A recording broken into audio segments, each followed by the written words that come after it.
You sit down to eat a meal you've had hundreds of times, and then it begins. Bloating, cramping, that uncomfortable feeling that something is just off.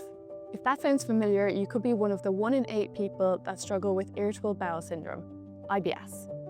So what is it exactly? IBS is a functional gastrointestinal disorder, meaning that it shows up completely fine in your digestive system on a scan. However, it's not functioning the way that it should.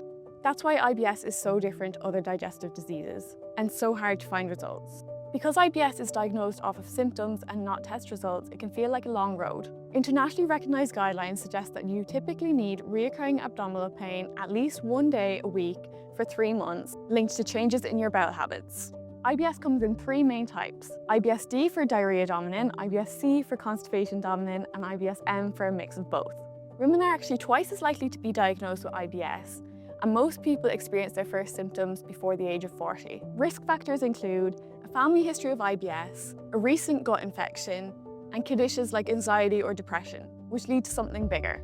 The gut and brain are deeply connected. When that connection is disrupted, it causes the gut to be hypersensitive, causing pain and unpredictable symptoms. IBS symptoms include bloating, abdominal pain, and changes in your bowel habits. However, some people experience heartburn, headaches, anxiety, and fatigue. A big part of what drives these symptoms is gut fermentation. When food isn't fully digested, it makes its way to the large intestine. This is where gut bacteria ferment it, causing 2 gases, hydrogen and methane. In a sensitive gut, that gas builds up, causing bloating and pain, which people with IBS know way too well. Here's something worth knowing. Excess hydrogen is actually linked with diarrhea, whereas excess methane is often linked to constipation. So the gases you produce can actually tell you a lot about your IBS type.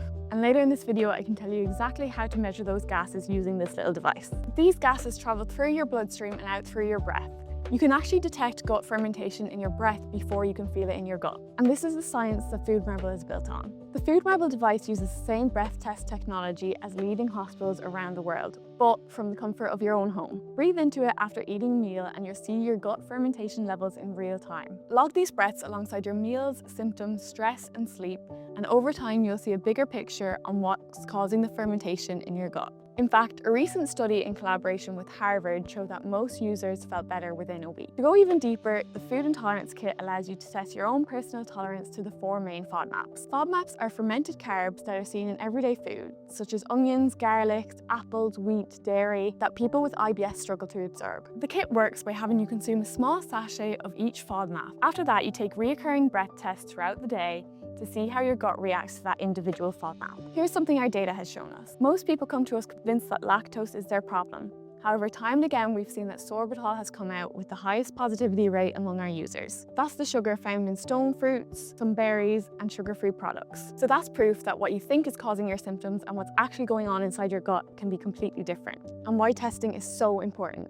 These results build your personal digestive profile, a clear image of your individual tolerance levels, so you know exactly what you can eat or what you can take a little bit more caution with. For example, half an apple might be fine, however a full apple might trigger your symptoms. With FoodMarble, you get that level of precision. One of our customers came to us struggling despite eating a low-FODMAP diet. After only a few days of using the FoodMarble device, they'd gotten their methane levels down from a 9.7 to under 3 consistently.